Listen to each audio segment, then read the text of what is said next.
Om Namo Bhagavate Vasudevaya.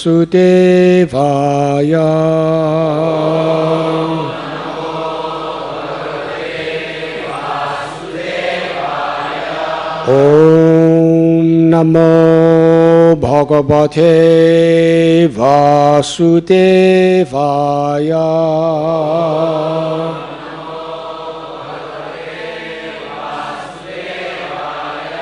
Om Namo Bhagavate Vasudevaya.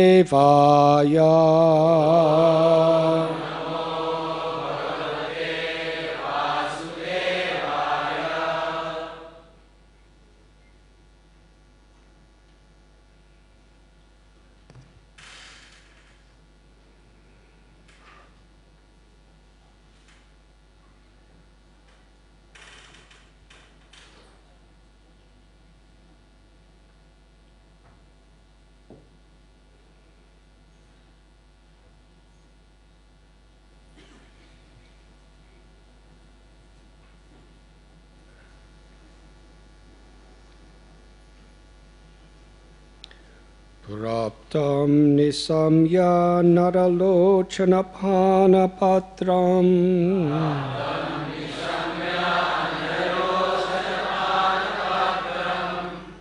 Autsukya vislatita keshatukula bandha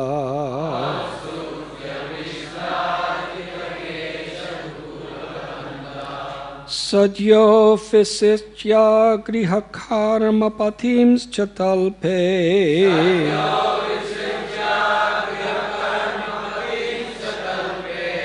Drasthum yayur yuvataya smanarendra marge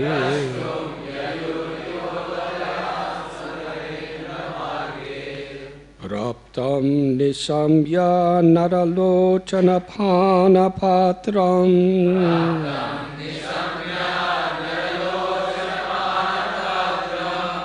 Autsukya vishlatita keshatukula bandha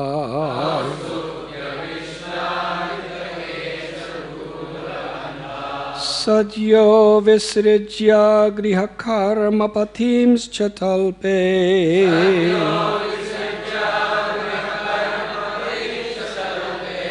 Drashtum jayur yuvataya smanarendra marge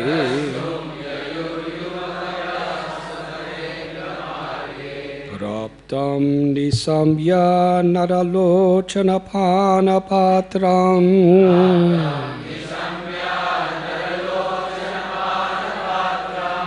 Autsukya vishlatita keshatukula bandha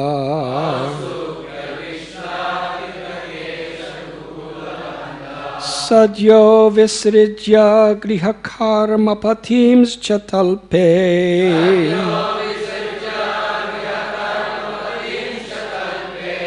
Drastum yayur yuvataya smanarendra marge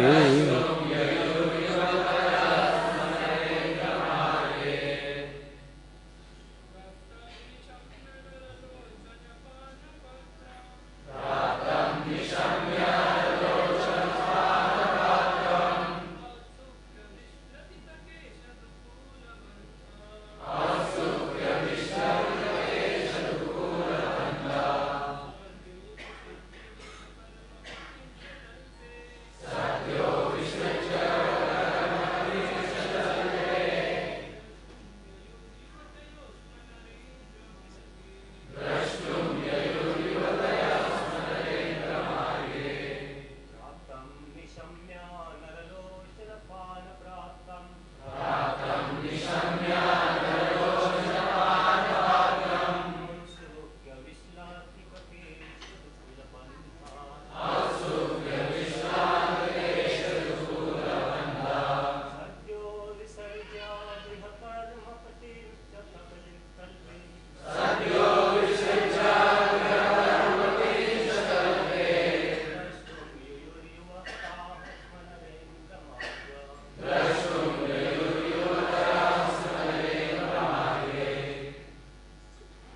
ladies.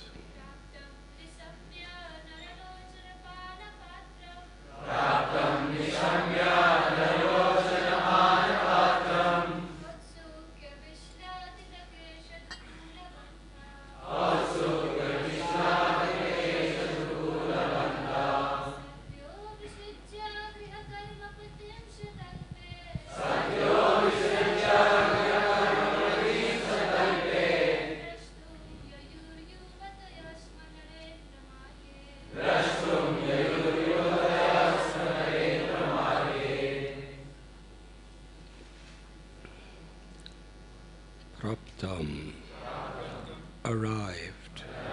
Nishamya, hearing. Nada, of men. Lochan, of the eyes. Pana, of drinking. Patram, the object or reservoir. Outsukya, out of their eagerness. Vishlatita, loosened. Kesha, their hair. Dukula, of their dresses. Bandha, and the knots. Sadhya, immediately. Visrijya, abandoning. Griha, of the household. Karma, their work. Patin, their husbands. Cha, and. Talpe, in bed. Drashtum, to see. Yayu, went. Yuvataya, the young girls. Sma, indeed. Nara Indra, of the king.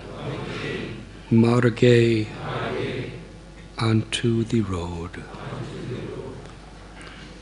When the young women of the city heard that Lord Krishna, the reservoir of pleasure for human eyes, had arrived, they hurriedly went onto the royal road to see him.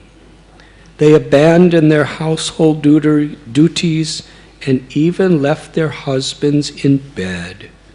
And in their eagerness, the knots of their hair and garments came loose.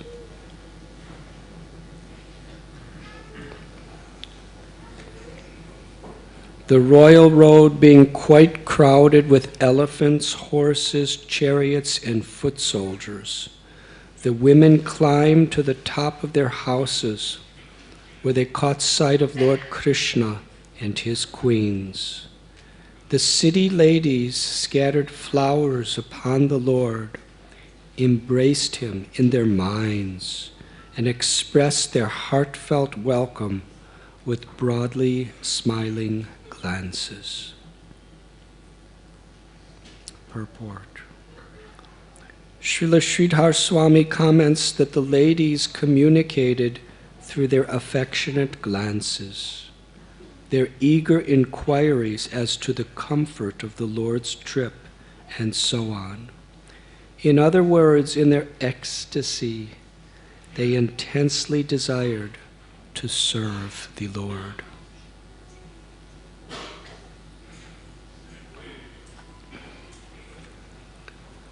Om Agyantimidandasya Gyananjanachalakaya Chakshurun Milidam Jena Tasmai Sri Gurave Namaha Sri Chaitanya Manobhishtam Sthapitam Yena Bhutale Swayam Rupa Kadamayam Dadhati Swapadantikam Vandeham Sri Guru Sri Jutha Padakamalam Sri Gurun Vaishnavamscha Sri Rupam Sagrajataham Sahakana Raghunathan Bitam Tam Sajivam Sadvaitam Savadutam Parijana Sahitam Krishna Chaitanya Devam Sri Radha Krishna Padan Sahakana Lalita Sri Vishakan Bidhamscha He Krishna Karuna Sindhu Dina Bandhu Jagatpate Gopesha Gopika Kanta Radha Kanta Namostate Tapta Kanchana Gaurangi Radhe Vrindavaneshwari Vrishabhanu Sute Devi Pranamami Hari Priye Vancha Kalpatarubhyascha Kripa Sindhubhya Evacha Patitanam Bhavanibhyo Vaishnavebhyo Namo Namaha Sri Krishna Chaitanya Prabhu Nityananda Sri Advaita Gadadhar Shivasati Gaura Bhakta Vrinda Hare Krishna Krishna Krishna Hare Hare Hare Rama Rama Rama Hare Hare.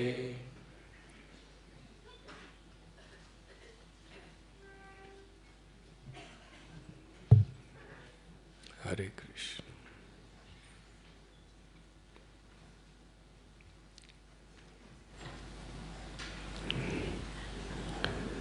Today we are reading from Srimad Bhagavatam, Canto 10, Chapter 71, entitled The Lord Travels to Indraprastha.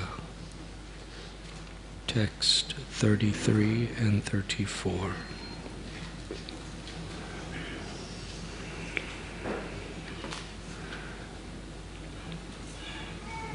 As Krishna is entering the city of Indraprastha,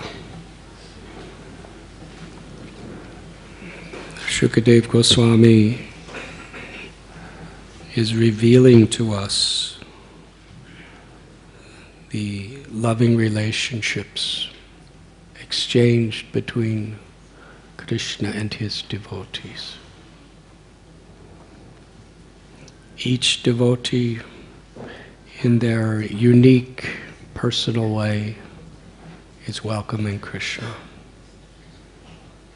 And Krishna is perfectly reciprocating exactly according to their heart's innermost desires. Krishna being Rasa Bihari, he fully understands the innermost nature of our consciousness. He knows the soul's deepest desires.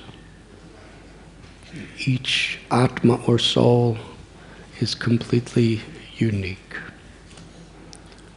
Chaitanya Mahaprabhu gave us the teaching of unity in diversity.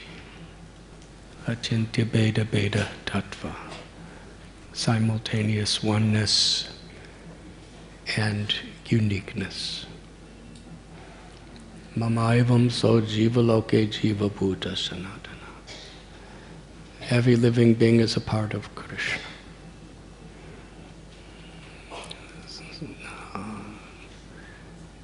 Janmadhyasya yata. Every living being is coming from Krishna. We are all emanations, parts and parcels of Krishna. Therefore, Krishna knows each and every one of us completely. And Krishna has created every living being in a very personal way to have very unique qualities eternally. Although we are all one, in that we are all eternal, full of knowledge, full of bliss, we all have unity in the sense with each other because we are all coming from the same source, and essentially we all have the identical exact purpose in life: to love Krishna, to serve Krishna, to accept Krishna's love. This is Sanatana Dharma. In this way, the soul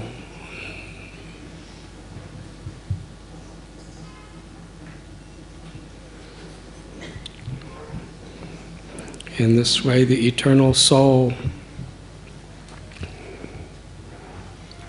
of each living being in Indraprastha is expressing themselves according to that love.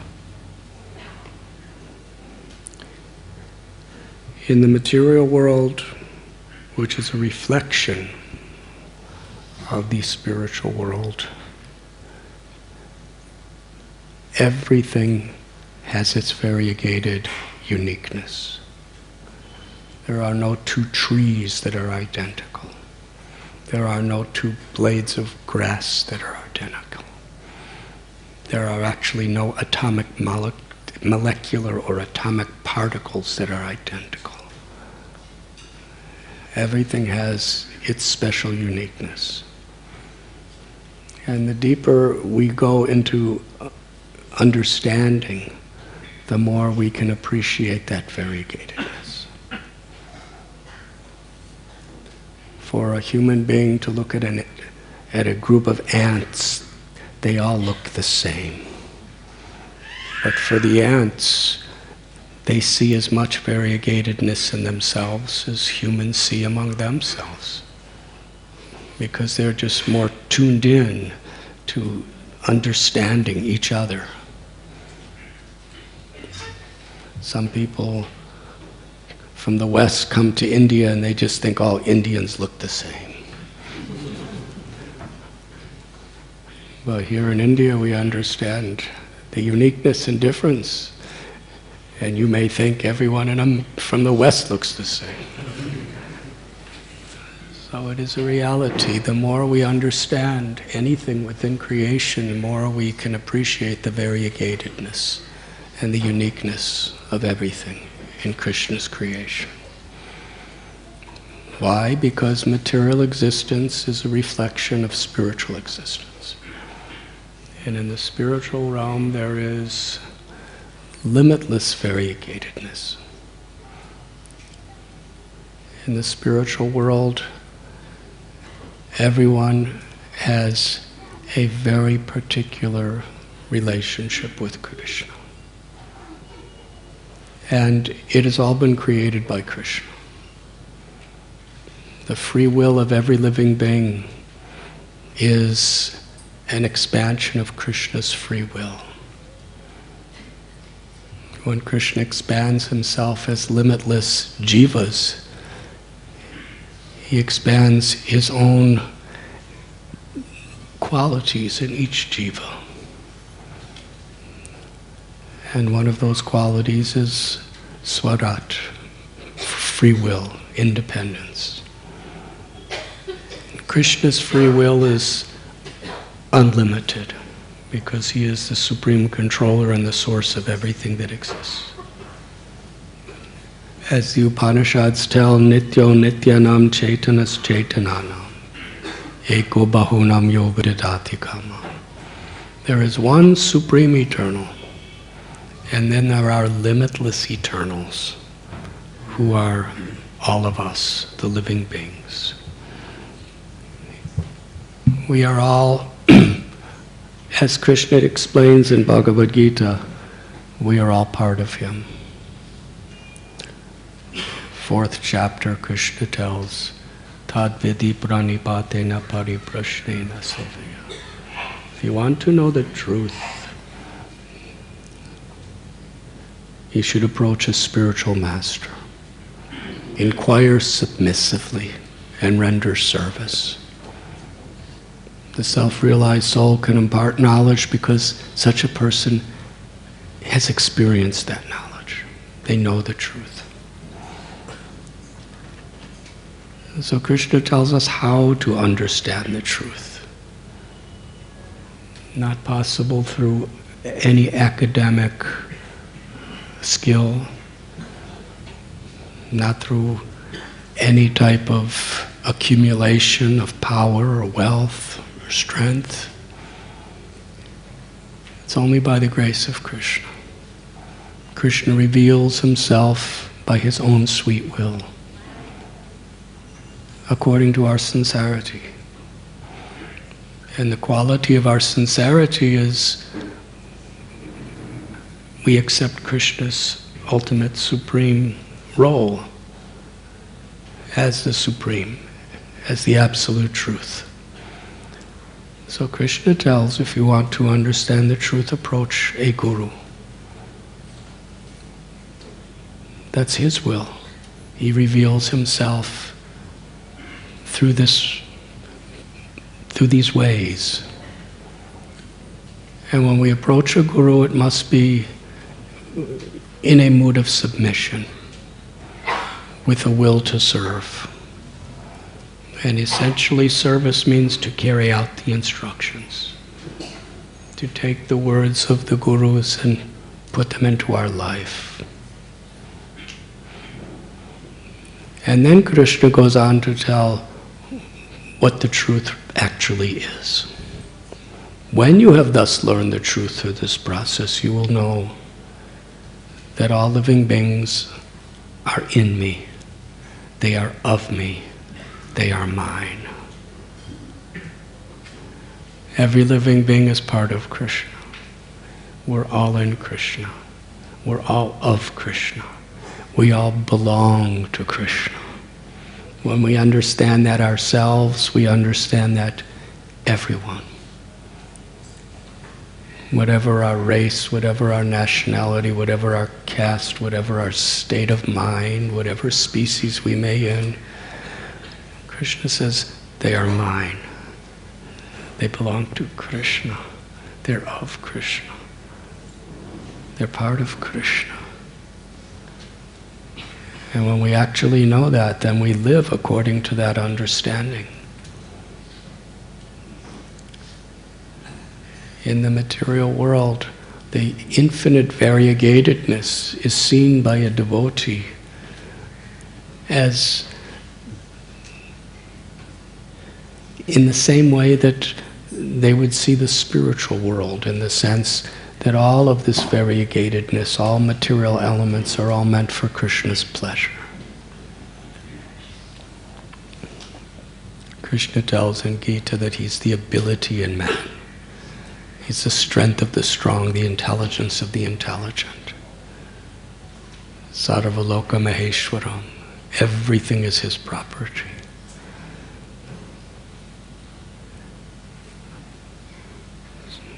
So when Krishna enters Dwarka, first he meets Maharaj Yudhisthira, who's actually, he's entering Indraprastha. And when Maharaj Yudhisthira hears that Krishna has come, he's such a great and powerful king, such wealth, such a high birth, such qualities. But he's completely conscious that everything belongs to Krishna. Whatever he's doing is only for Krishna. He's so happy to hear of Krishna's arrival.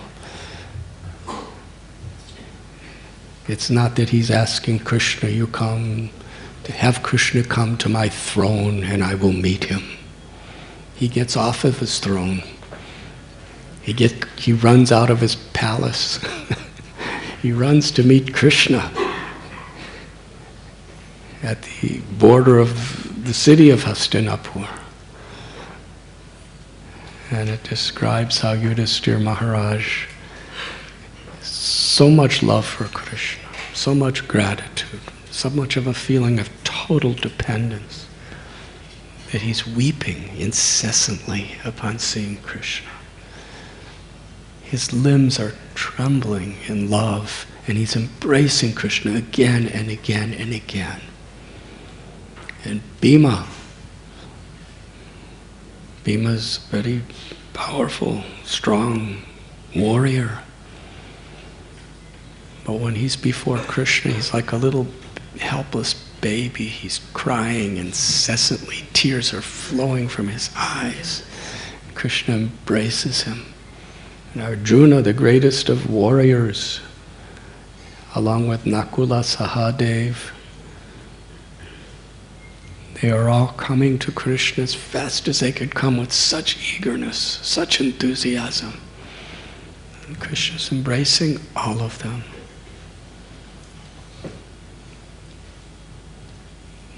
It's their heart's innermost desire to please Krishna. And Krishna's coming is Krishna's way of reciprocating and acknowledging their lives of devotion.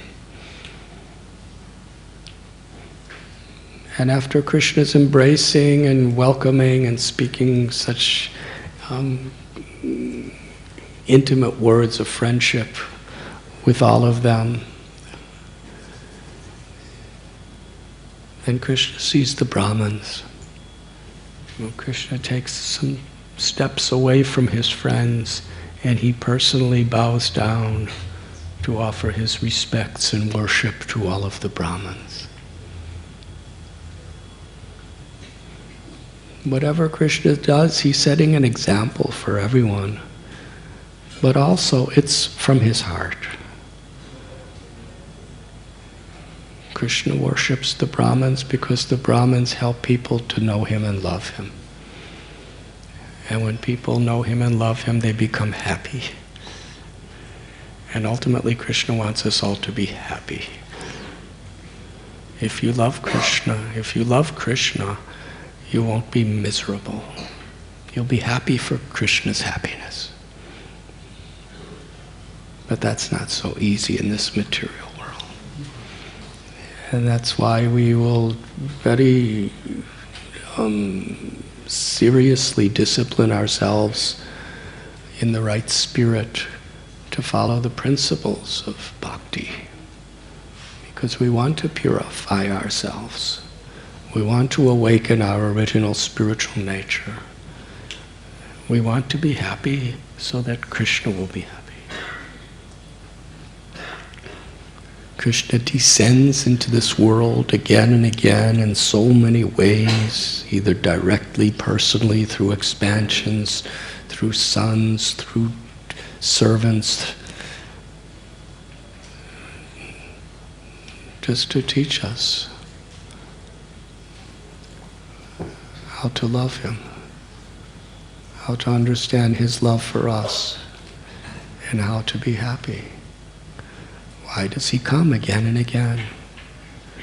This is the uniqueness of Krishna. Because Krishna has limitless, pure, unalloyed devotee servants in the spiritual world. There's Goloka, there's many different Vaikuntha planets. And in all of them, everyone is completely surrendered with pure hearts to Krishna. By their free will. Material world is a place where people, generally they're envious of Krishna. They're in different levels of rebellion against Krishna's love. In various degrees, people in this material world want to be the enjoyer, want to be the controller, want to be the proprietor. And Krishna is the only enjoyer, controller, and proprietor.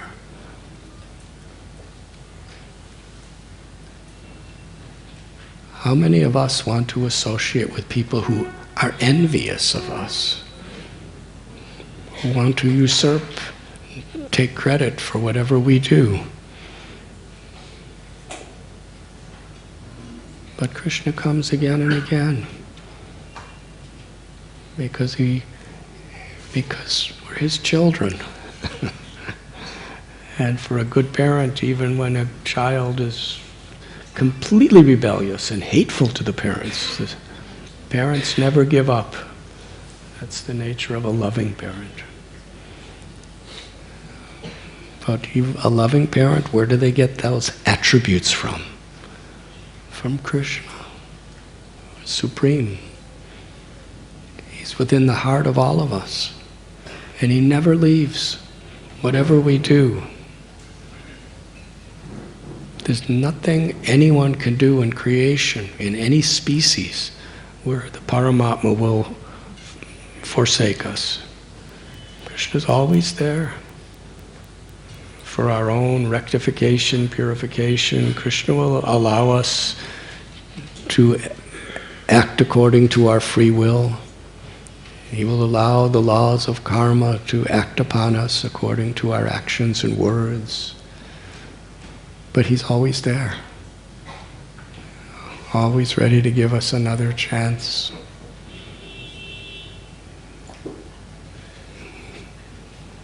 Even the little cockroaches and the rats and all the different kinds of people that people in Bombay don't like to see, at least humans.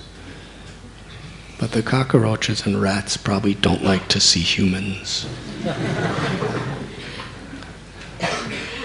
Things are quite relative. But in whatever, Krishna, the Paramatma is always right beside the soul, ready to give us his mercy whenever we sincerely turn to him.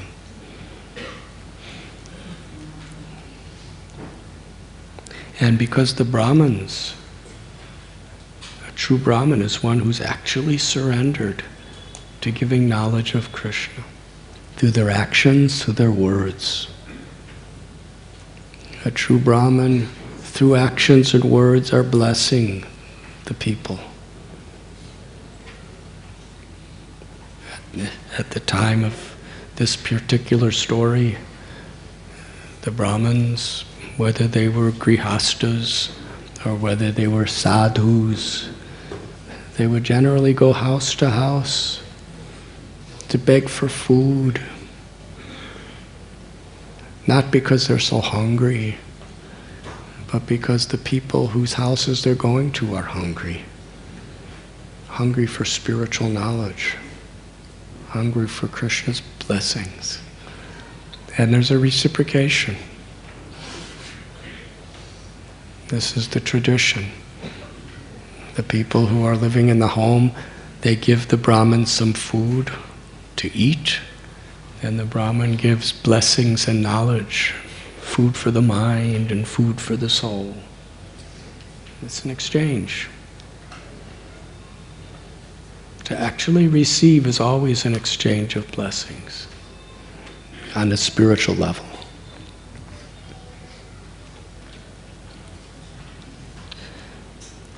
And when the Vedic system is, when such a guest comes to the house, you treat them in such a way to please their hearts. When a Brahmin comes to a house and you really want to please them, you offer them respects, you offer them food, you offer them a sitting place. In those days, you would wash their feet. And they would just be pleased by the sincerity of your welcome. And then you give them some food. And they give knowledge. Because when we submit ourselves, and when we, in that mood to please, we render service, then only is our hearts receptive to actually receive knowledge and blessings. This concept of tadvidi pranipatena pariprashnena sevaya is very important. It doesn't only apply to one's diksha guru or shiksha gurus, it applies to actually the way by which we receive knowledge from any enlightened persons, or persons who are representing enlightened persons. When we're humble and when we have a service attitude, then our hearts are receptive. If we're not humble and we don't have a service attitude, no matter what the situation is, our hearts are not receptive. We can intellectually learn some things, but that doesn't transform us. It doesn't bring us closer to God.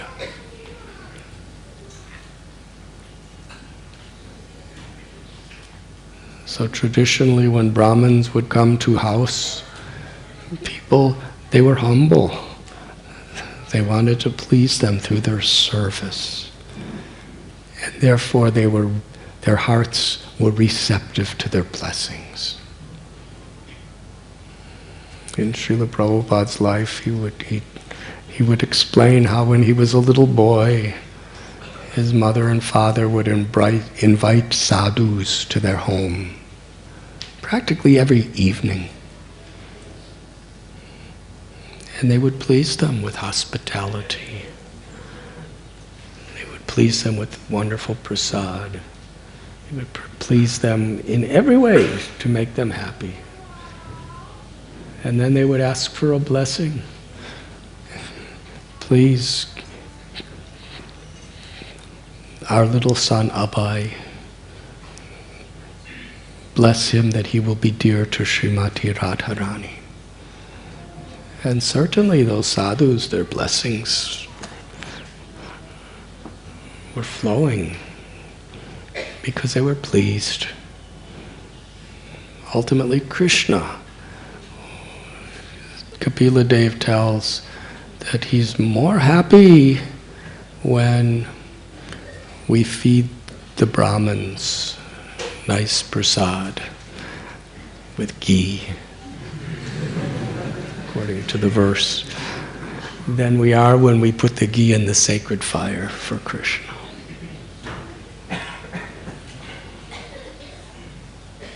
When we feed the devotees, Krishna's more happy than when we please him. We offer bhoga to the deities, and according to our devotion, Krishna is very pleased. But when we serve that prasad to devotees of the Lord, Krishna is even more pleased.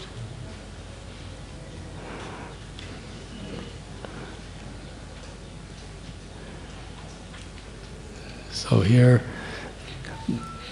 the Supreme Personality of Godhead is being worshipped, honored, and loved by the king and all of the great heroic princes, the Pandavas. And Krishna is honoring the Brahmins. And the Brahmins are honoring Krishna. For the Brahmins, he is the supreme worshipable object. And for Krishna, they are worshipable objects. And this is the inconceivable oneness in diversity. They're both correct. Krishna loves the Brahmins because the Brahmins are giving the opportunity of the greatest happiness to the fallen souls of this world.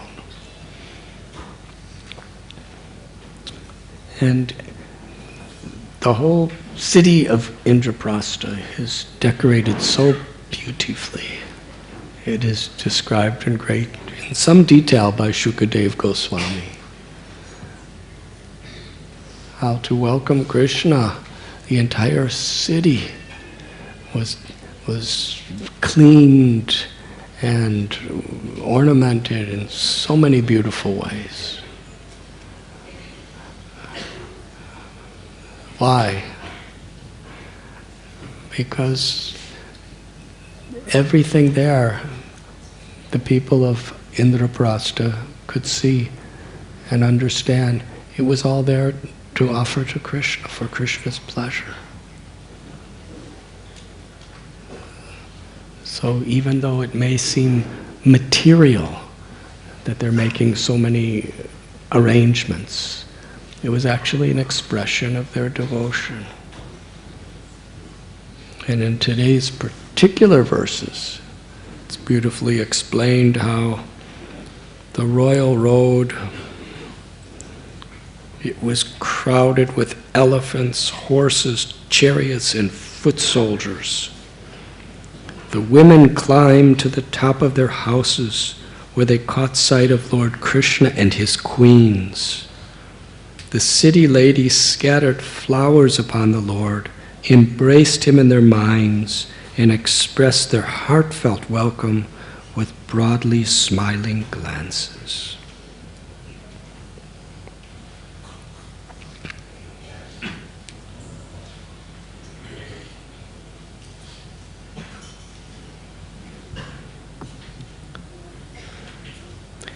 Now, some people, they don't like crowds.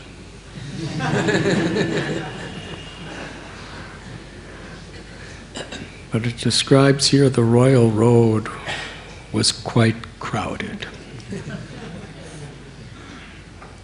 And not only with people, but with elephants, horses, chariots, and soldiers.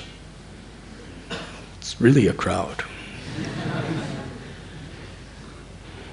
But everyone was happy because the crowd was gathered for Krishna. Just like Sunday, sometimes our Sunday program, people don't like to come because it's too crowded.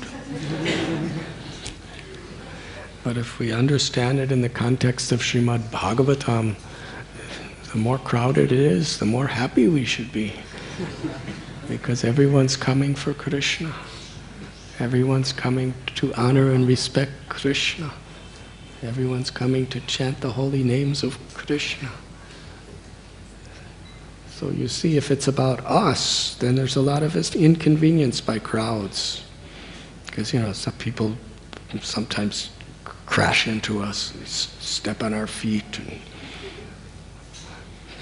and we want to get somewhere within seconds, but it takes us such a long time.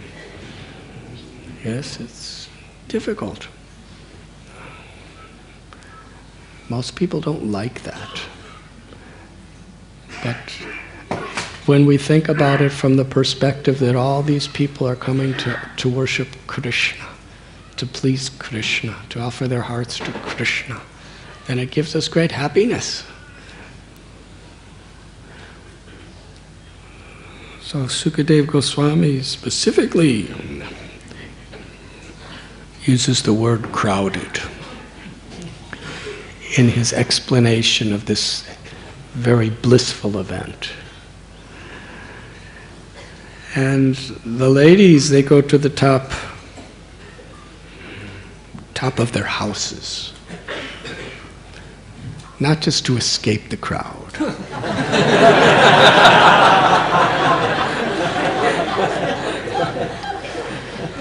But because they want to personally offer their love to Krishna in a very special way.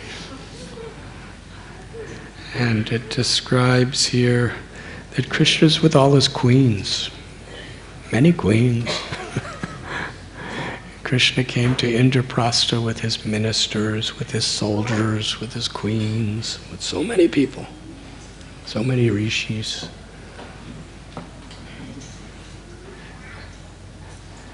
And when they came to the top of their houses, in the verse that we read previous to this, it tells how when the young women of the city heard that Lord Krishna, the reservoir of pleasure for human eyes, had arrived, they hurriedly went to the royal road to see him. They abandoned their household duties and even left their husbands in bed. And in their eagerness, the knots of their hair and garments came loose. It's that same spirit that we read about in the earlier chapters of Srimad Bhagavatam, where the Brahmins' wives, when they were invited to come and give Krishna prasad, then with great eagerness, they left everything. They left their homes, they left their families, they left all their worldly duties, they left their social positions and their respectability, everything they left just for Krishna. It was complete surrender.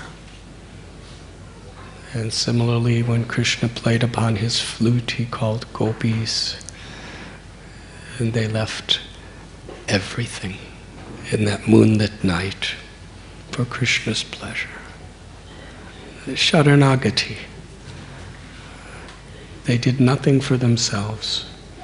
In fact, they jeopardized themselves in every possible way to satisfy Krishna. And in the same mood, the ladies of Indraprastha, for Krishna's pleasure, they left everything behind.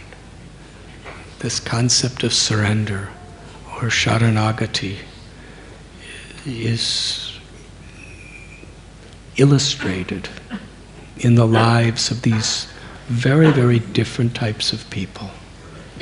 The gopis are simple cowherd girls. Krishna's calling them to dance with him in the night. And they abandon everything for that. The Yagyapatnis, they're Brahmins, very highly respected Brahmins in society. Their husbands are the gurus of everyone. They left that. They left their husbands, who are the gurus of society, to be with Krishna. Not to dance with him, but because he was hungry. They wanted to offer him their food. The gopis were offering their body, mind, words, and lives through dancing with Krishna. The Yagyapatnis were offering their body, minds, words, lives by offering their food to Krishna. And the ladies of Indraprastha, they also abandoned everything. They surrendered their body, minds, words, and lives. They're Kshatriyas.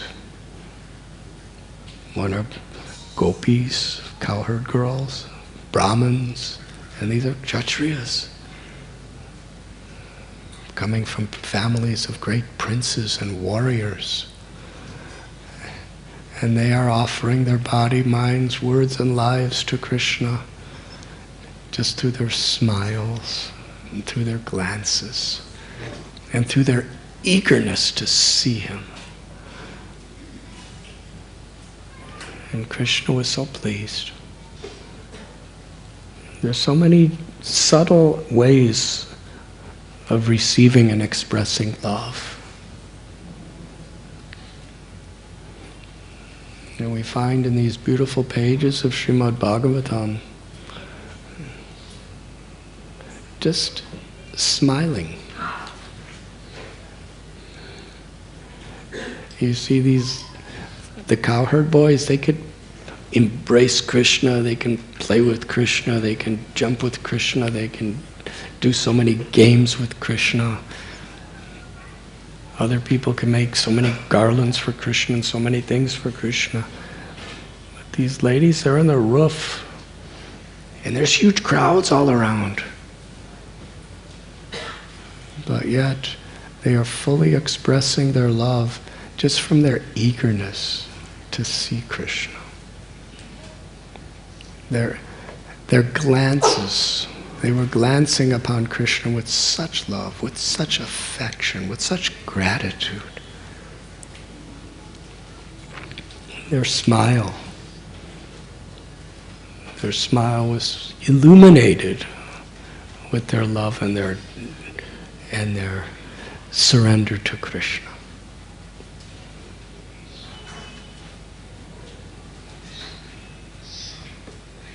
Krishna himself,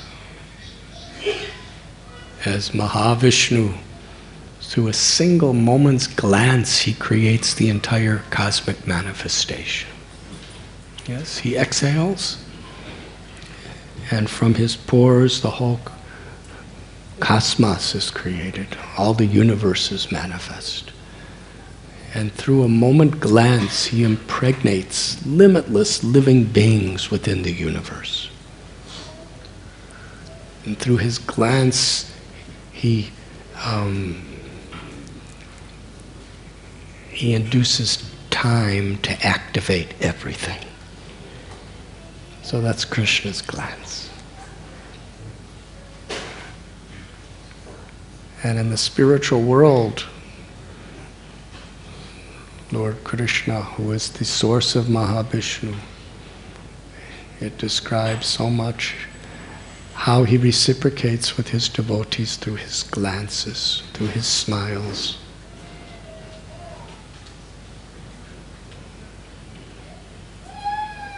It's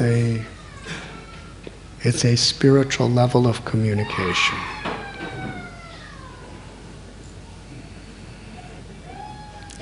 Someone should glance upon that child.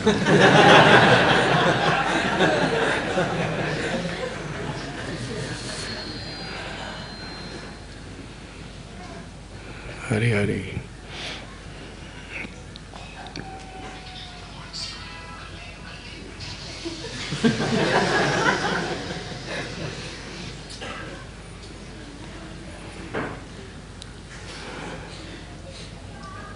Sometimes in crowds, it's very difficult to control.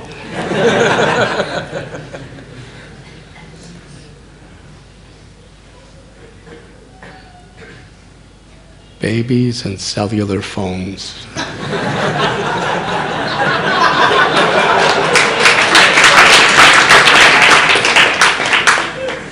For those who are giving class, they are of the same tattva.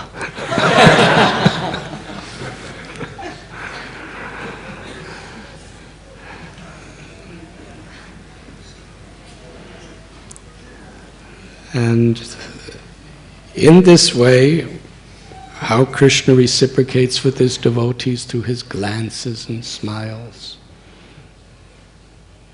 in a mood of service. In other words, Krishna wants to please his devotees, and his devotees want to please Krishna. So the laities, they are scattering flowers upon Krishna. It's like a Pushabhishek festival in Indraprastha. They're scattering flowers upon Krishna. And in their minds, they're embracing him. And the beautiful understanding is how in their minds, Krishna is embracing them as well. They are having full relationship of embracing, just as Yudhisthira Maharaj and his brothers were physically embracing Krishna in a very personal way. Similarly, every one of these ladies of Indraprastha, from their rooftops, were embracing Krishna in their minds through their smiles and glances. And Krishna was embracing each and every one of them very personally within their hearts.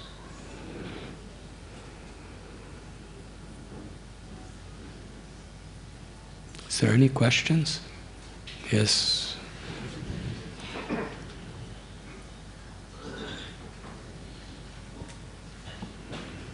Hare Krishna. Maharaj, after staying for some years in devotional life, we come to a conclusion that it is going to be only a causeless mercy that is going to help us in Krishna consciousness. Our endeavor will have some limitation. And finally, it is only going to be a causeless mercy that will take us out from this material mess. So always that thing used to be coming in our mind, that even if we struggle, even if we work hard, even if we go to the best of our ability, yet there is a limitation, because the anarthas and our shortcomings are not going to go away. And finally, it's only Krishna taking care of us and giving his causeless mercy. So then, Maharaj, a thought comes in our mind that on one side, Krishna is an autocrat.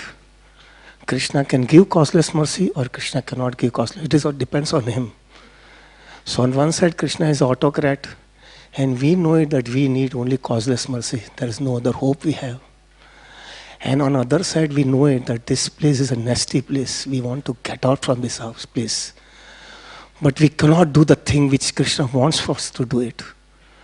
So our situation is in between. We can't get out also, at the same time we cannot come to the expectation of Krishna also. We come into between and we don't know what Krishna is there. In Krishna's mind, what is there? So is it something by which we can come to know, some hint we can get it, that what Krishna is thinking for us? Is he going to give that causeless mercy by which he can take us out? Or he has something to go on rotting in this place for us, that we can have to rot for some more time and get thoroughly smashed in this material world. Then only he'll give us a causeless mercy. If we can get some hint, at least some solace type of a thing, we can get it. And we can go on sustaining this place in material world. Yes, just like that.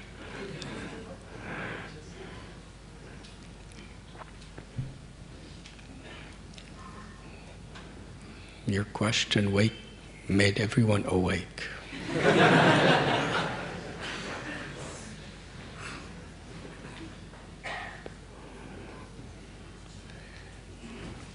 But you have come to the proper conclusion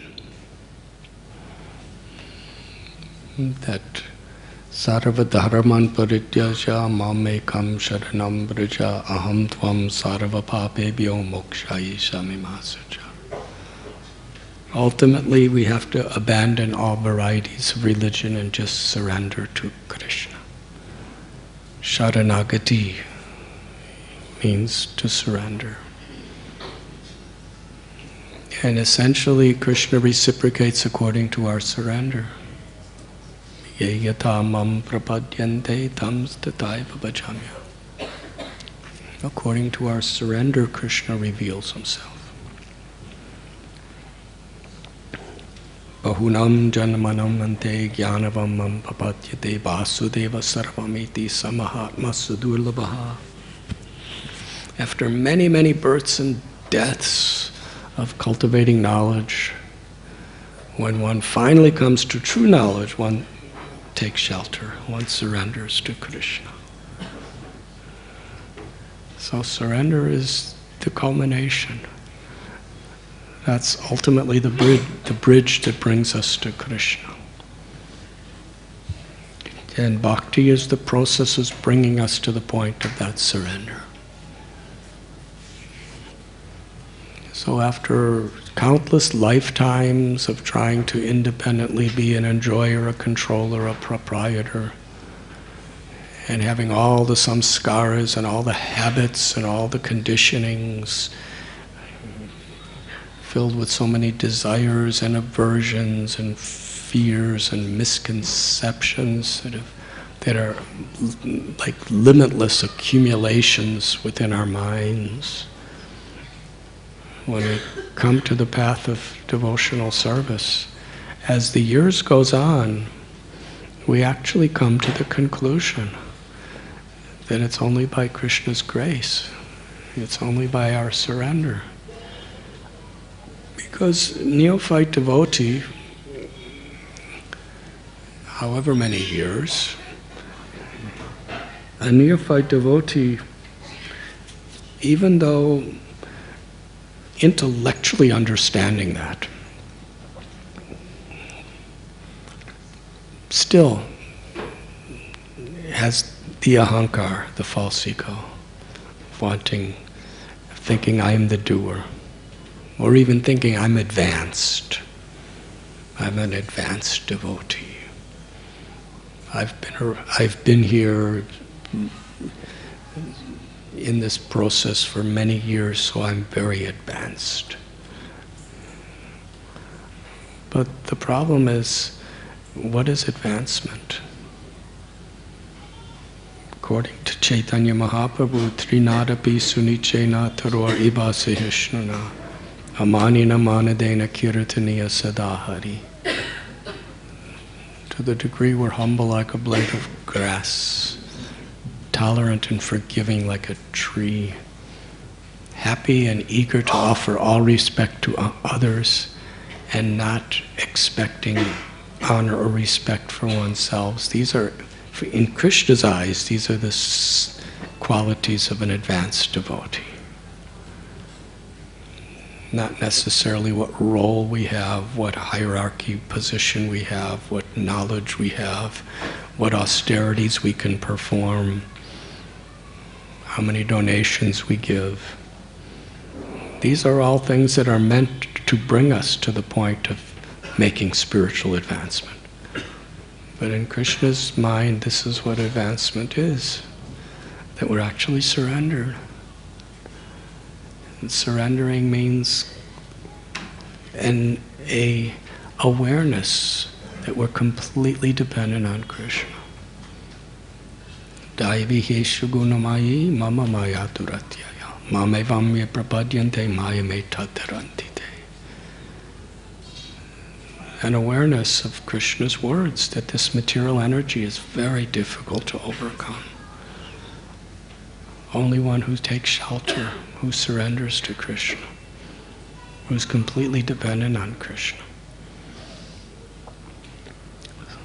So if we're sincere, after many, many years perhaps of chanting the Hare Krishna mantra and studying Srimad Bhagavatam and Bhagavad Gita and doing seva and following moral regulative principles, after many years, the actual sign of our advancement is we understand more and more how helpless we are, that Maya is so strong that I really have to surrender to Krishna. It's only by Radharani's grace that I can know them at all. At the beginning, we really think we know Krishna. And our egos, we try to learn more philosophy, and then we try to learn more about the higher rasas and what it is to be a gopi. But ultimately, do we really know Krishna? It's not just intellectual. We only know Krishna when Krishna reveals himself to us, and Krishna reveals himself to us when we really recognize that we have no qualification. We have to really surrender.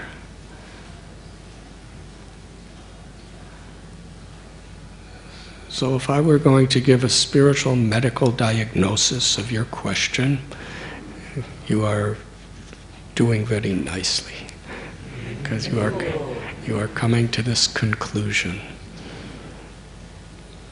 Now, if we give up our spiritual practice and we give up our chanting and give up studying our Srimad Bhagavatam, because what's the use of this stuff? Everything's based on the mercy of Krishna. The reality is, the mercy of Krishna is the Srimad Bhagavatam. The mercy of Krishna is the chanting of the holy names. And the sincerity of taking shelter of that mercy is in our chanting of Hare Krishna, in our hearing Srimad Bhagavatam, and in our service, and in our worshipping the deities. The whole process, the 9 processes of bhakti, is that connection by which we can actually... The difference between a neophyte devotee and a devotee really making spiritual advancement is a neophyte devotee is following these principles of bhakti, sravanam, kirtanam, smaranam, bandhanam, and so forth, in a clearing state. And when we actually start making advancement, the same things we're really taking shelter of. We're no longer just chanting the Mahamantra to get our rounds done, but we're getting our rounds done because we desperately are aware of how we need Krishna's mercy, who is coming in his holy name.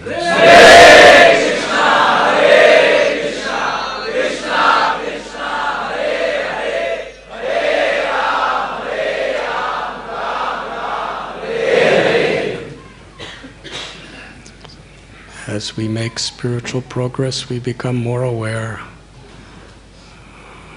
of how totally dependent we are of Krishna's grace.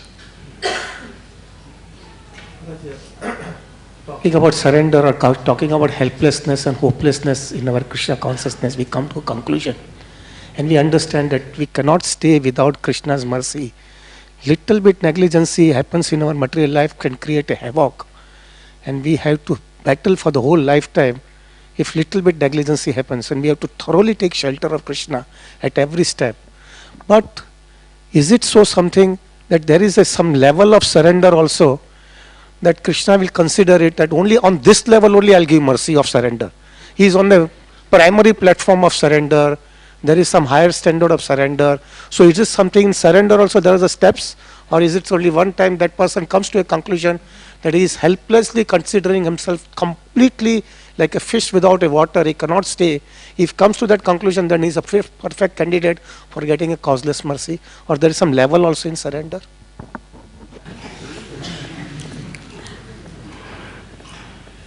Krishna gives mercy at every level. Krishna gives his mercy at every time we meet a devotee. Krishna gives mercy every time we hear or chant his names. Krishna gives mercy with every breath we breathe. Krishna gives mercy with every ray of the sun. Krishna gives mercy with every drop of food or water we eat. Krishna's mercy is everywhere. So Krishna's giving mercy. The problem is we're not recognizing, and we're not reciprocating, we're not receiving it with love. And as we make spiritual progress, we recognize how to reciprocate with that mercy.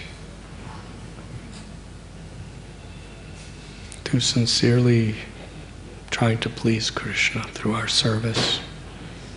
And ultimately through our service we gain more and more a realization of how we are truly dependent upon Krishna's grace.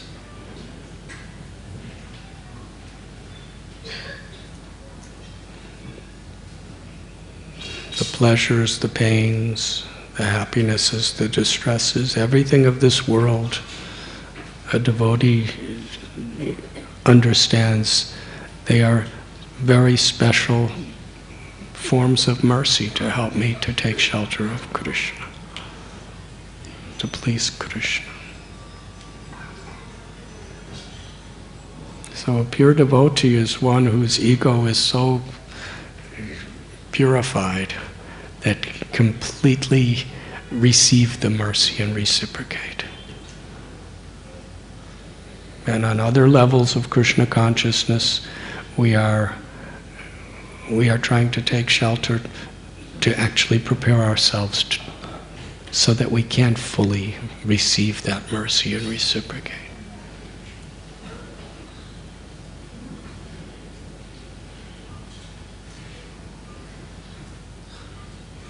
Because ultimately everything in this world is so temporary. The ups and the downs and everything else is in the light of eternity, they don't make so much difference. But if we commit offenses because of these situations, or we surrender to Krishna in these situations, that's what really matters. Are we going to allow these temporary little situations of material world spoil our spiritual life by making aparads? Or are we going to allow these different situations in this world facilitate me perfecting my love for Krishna by surrendering with a grateful heart?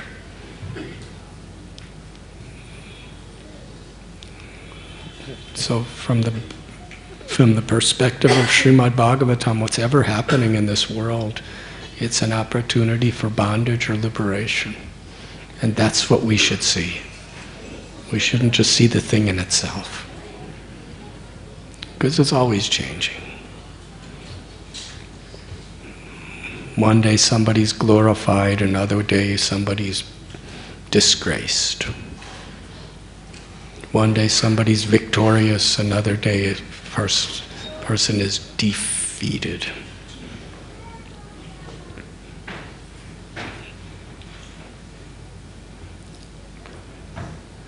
Just like a team in sports, they win a world championship in 1951. Yes, and in 1951 everyone's celebrating and having such a good time. But then in 2015, if they're doing terrible, nobody cares about 1951 anymore. They all just think you people are useless. Yes, nobody cares about the past. So whatever defeats we have, and if a team is doing terrible in 1951 and they become world champions in 2015, nobody cares about that. And what's the difference between 1951 and 2015? It's just a moment of time. In the same way, we're happy some days, people are cooperating with us some days, and other days people are not cooperating. One day you're healthy, one day you're sick.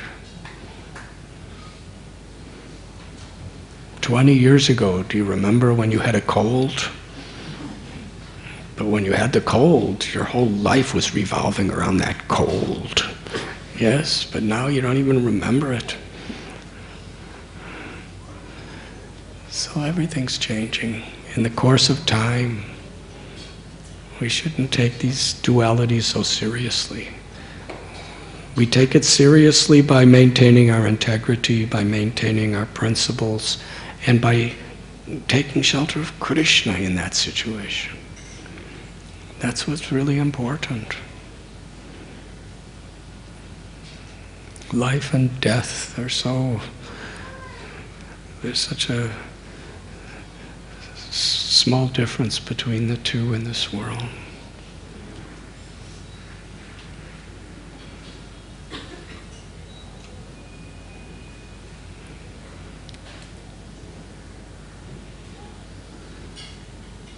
So whatever may happen, we remain steady and faithful to following Srila Prabhupada's teachings, Lord Chaitanya's teachings,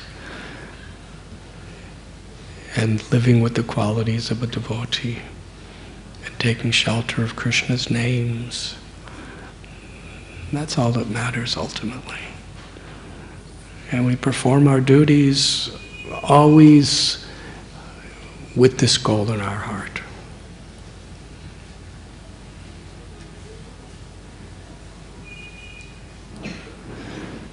And I know that Ananda Vrindavan Prabhu has so many more questions.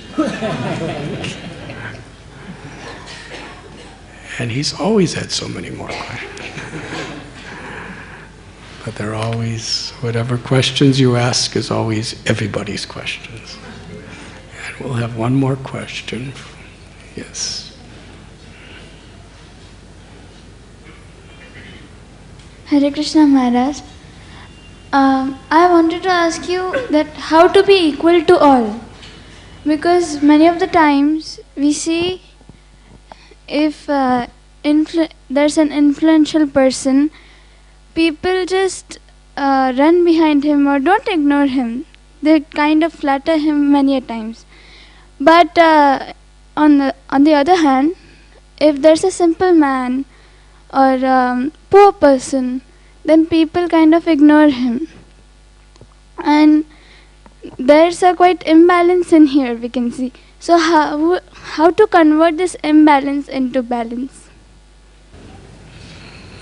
Hare Krishna.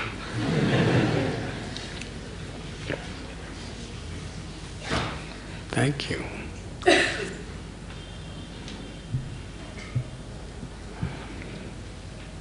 How to create balance out of imbalance, and to be equal to all.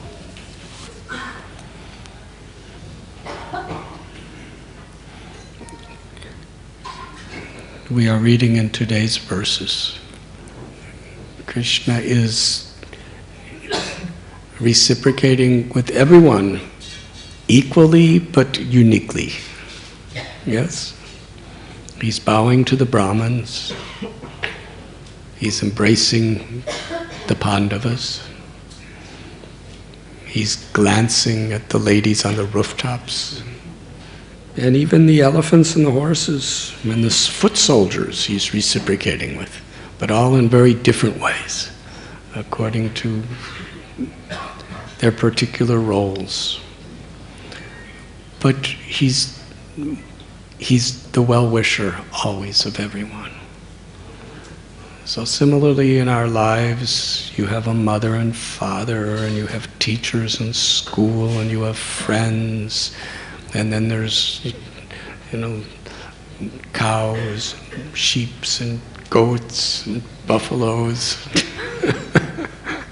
And there's so many different people all around, right? And then there's people in the stores, there's beggars, and there's so many people. And we should be well-wisher of everyone, but we can't treat everyone the same because everyone, we have different relation with them. Just like, do you treat your friends the same way you treat your father and mother? If you did, they wouldn't be your friends anymore.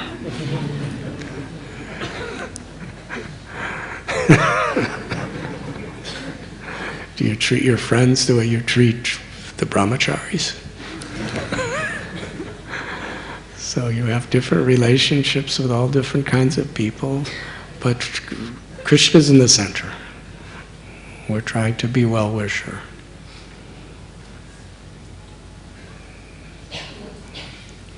And by chanting Hare Krishna and becoming Krishna conscious, we actually learn how from our very hearts and souls we can be well-wisher of everyone in our different roles with them. And some people are famous and some people are not famous, but that's not important to us. What's important is they're all part of Krishna. And the best way we can serve people, from our Prahlad Maharaj tells us, and Narada Muni tells us, that to those who are spiritually advanced, we want to serve them, especially by hearing their instructions. Yes? And for those who are our equals, we want to serve them by being friends with them and inspiring them spiritually and sharing with them in every way. And for those who are junior to us, because now you're getting older, so more and more there'll be people junior to you, then you serve them by trying to be a good example for them and inspiring them and even giving them nice guidance. But in every way, according to a person's particular role, we're trying to inspire. We're trying to please Krishna in each and every one of our relationships. Does that answer your question? Thank you. Srila Prabhupada ki jai. Thank you very much.